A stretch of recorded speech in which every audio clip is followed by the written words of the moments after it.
What's up guys, it's Tommy here and welcome to a brand new Liverpool transfer news video where we will talk about Liverpool trying to sign a centre-back before the January transfer window closes. Jurgen Klopp confirmed just in his pre-match press conference ahead of the West Ham game that Liverpool are trying actively to find the right player, the right centre-back to sign, because last night both Matip and Fabinho got injured. Fabinho and Matip will definitely miss the West Ham game, and Fabinho's injury is not that serious, but Matip, he has an ankle injury, and Jurgen Klopp said that there are still glimpses of hope that it's not serious, but we are still waiting for the result of the scan, which should arrive in 3 or 4 hours, so later this afternoon, this evening. So I will have the full scan report for you guys in tomorrow's video. And Jurgen Klopp basically confirmed that Matip suffered ankle ligament injury, which means that he could be out for 1 month, 2 months, but he could be out for 6 to 9 months if he tore his ankle ligaments. So now Liverpool not only lost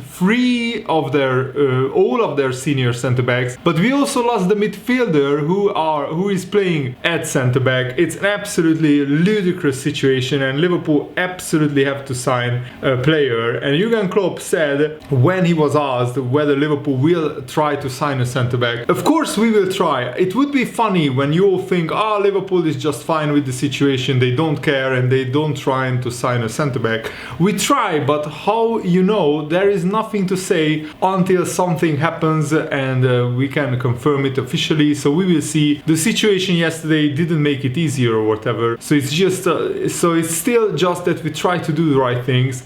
If that's possible, we will do it. If not, then not. And Liverpool have to sign the right kind of player for the long-term benefit of the club, and also a player who fits into the current financial situation of Liverpool right now. Jurgen Klopp confirmed in his press conference. I watched it in full. Jurgen Klopp also said, is it a financial challenge or finding a player who fits the way the Liverpool team plays? And he says it's a bit of both. I'm not sure there is an £80 million centre-back available in the moment, so that the club says, okay, we get 80 million for him, we want to sell him now. I know that's not the case. There is no player available right now who is worth that much and who is a world-class centre-back. This player of this caliber, I'm not sure the team wants to or would sell them now. No, it's both. Of course, we need to find the right player, that's clear here, but it also needs to suit our financial situation, that's clear as well. But I think Liverpool should just find the right player and pay the money, because if we wait until the summer, we might miss out on the top 4. Yes, I'm still buzzing after Liverpool beat Tottenham 3-1 pretty convincingly yesterday, but if we don't sign a centre back and we have to go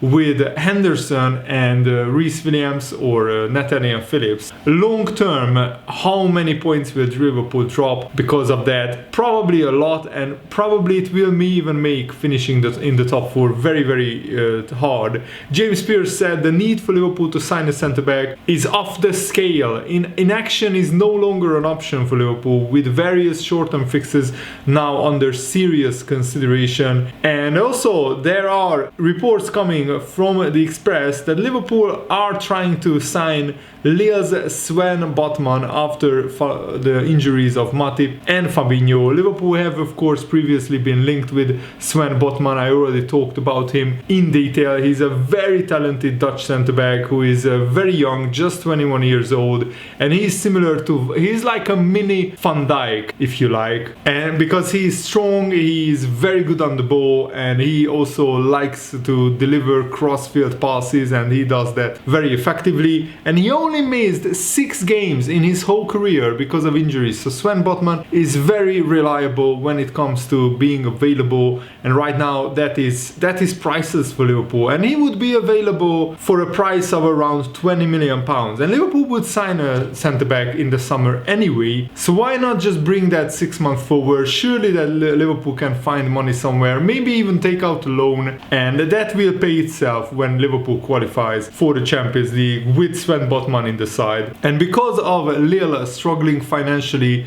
because of the pandemic, and basically they have to sell one of their players, and I think Liverpool could work out a cut price deal for the former Ajax player player. Sven Botman came through the Ajax academy, and especially Matip's long-term injury is absolutely huge, because yes, Fabinho might be back after the West Ham game, but do we really want to play Fabinho and Henderson, two of our best midfielders, at the back for the rest of the season? Do we really want to do that? Liverpool are absolutely desperately in need of a centre-back, and that means that even Shkodran Mustafi, the meme joke of a defender at Arsenal, is being linked with Liverpool. Kevin Palmer of the Sunday World in Ireland claimed that Arsenal's Mustafi, who is out of favourite at the Emirates, could be seen as an option for Liverpool. I mean, he would be better than nothing. He's Premier League proven, he's an experienced defender. Of course, he's not good enough long term, but for the next 6 months I would take Mustafi if there is no other option available. But I think there is. I think we could sign Issa Diop on loan, we could sign Eder Militao on loan, we could sign Sven Botman for 20-25 million. But Arteta said on Mustafi, we are having conversations internally with Mustafi and his agent. We will see what the right solution is for this one as well. We are monitoring the situation. I cannot say much more than that. We have conversations ongoing, and we will see what's the best decision at the end of the transfer window. Of course, Mustafi is not a player that would get Liverpool fans excited, but as I said, he would be a safe option and better than having Reece Williams or Nathaniel Phillips. Nat Phillips did well yesterday, to be honest, but Tottenham didn't really put the Liverpool defense under pressure. They were very, very defensive, which of course Mourinho likes to be defensive, but if they would have attacked a little bit more, I think Liverpool's defense would have been under a little bit more pressure.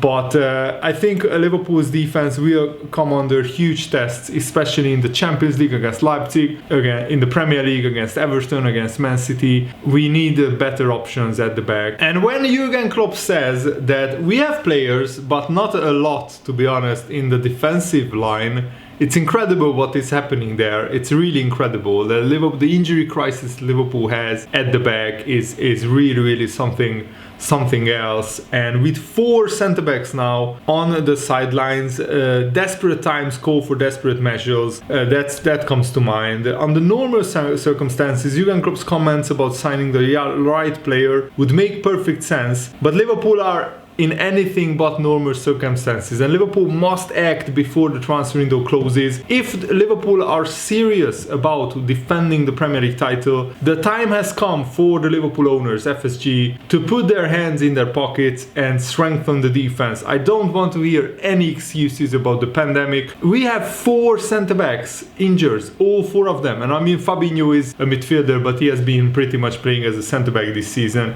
and he's out injured as well. Matip, Gomez and Lovren and Van Dijk, looks like long-term injuries. Not replacing Lovren in the summer. Of course, hindsight is 2020, but not replacing Lovren looks like a massive mistake in hindsight. And the right player is definitely out there if the Liverpool board is willing to spend. And I can't imagine any other top club who are serious about defending the Premier League title and trying to win the Champions League, who would go with all 4 of their senior centre-backs out injured and not sign anyone. I cannot imagine a Real Madrid, a Bayern Munich, a Barcelona, a Manchester City, a Juventus, a Paris Saint-Germain to do something like this. The next 3 days will tell us all about the Liverpool owners and their ambition, and how much they actually want to win trophies and how much they just want to balance the books. And Peter Crouch said after the game, I believed it when they were still going through this bad spell,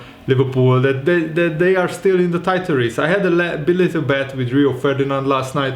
I still think they will finish above Man United. I think they are still in the title hunt. I think they have got some top players. I thought Henderson dropping into centre-back tonight was fantastic, and yeah, it's going to be a struggle at times because Nat Phillips had to come on, and I'm not sure what happened with Matip. He injured his ankle. They are definitely struggling in that area. But when you have got the attacking talent that Liverpool have on display, you cannot write them off. Also, Rio Ferdinand said, is their season over in terms of challenging for the title? I think they have answered that emphatically tonight with beating Tottenham. Yes, they were given some gifts tonight, but you have got to be there to take them. They punished this Tottenham team, and Liverpool are going to be there or thereabouts at the top of the table. When you have got a strike force like this, yes, they have had a bit of a blip in form, a little downturn in form in front of goal, but these guys are seasoned at knowing how to be around the top of the Premier League. And I think Rio Ferdinand is right.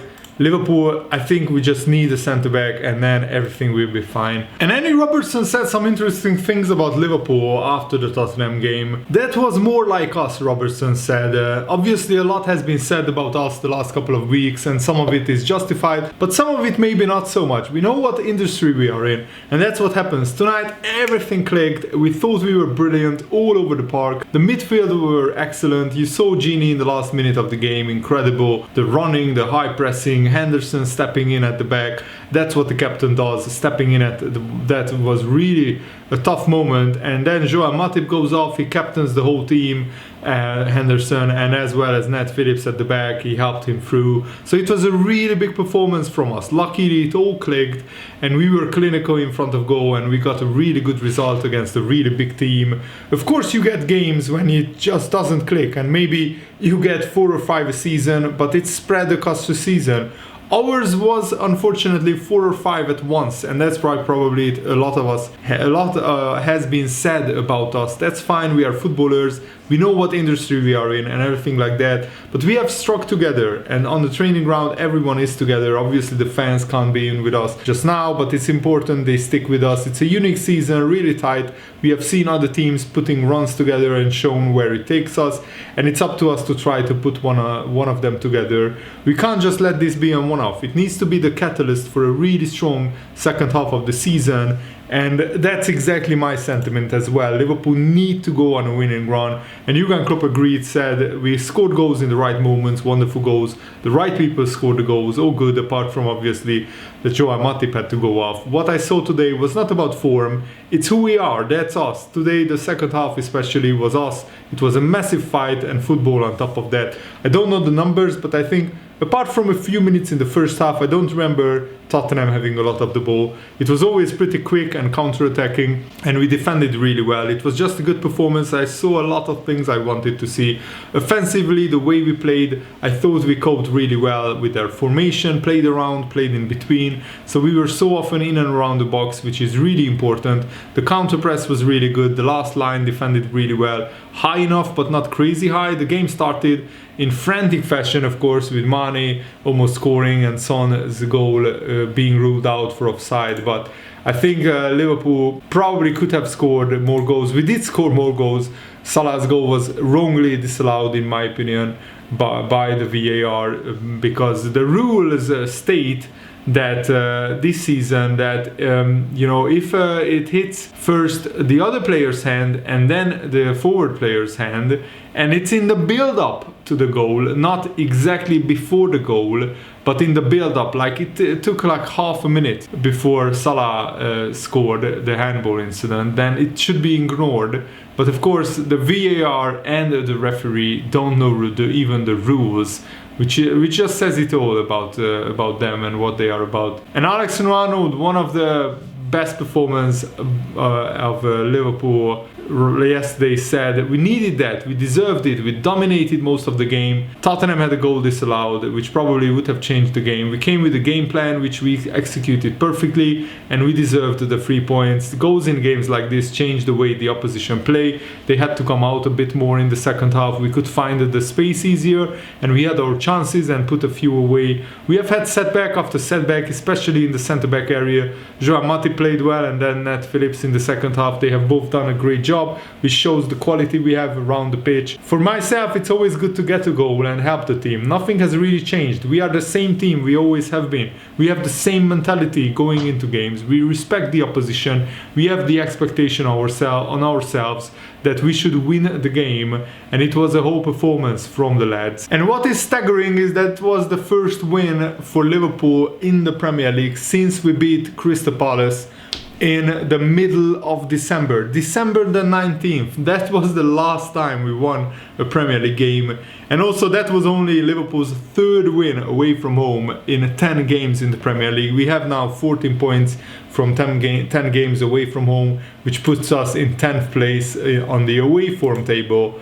And I mean, we are up to 4th place. We have overtaken West Ham, and even if Tottenham win their next game, they will be still 1 point behind us if they play the same amount of game. The obvious worry is Manchester City. Man City are 4 points ahead of us with a game in hand, and that game in hand is against Sheffield United, which they will probably win. What Liverpool have to do is we have to go on a winning run. We have to beat West Ham United and then Brighton, and hopefully that those 2 wins will give us added momentum, because after that we have huge games: Man City, Liverpool, Leipzig and Everton. I think those 4 games will decide whether Liverpool will be in with a shout for the Premier League title. In my opinion, we absolutely have to beat Man City if we want to win the title, because as I said, they are 7 points clear. They will be probably 7 points clear when we play them, and if we don't beat them, that's still 7 points. They need to lose 2 more games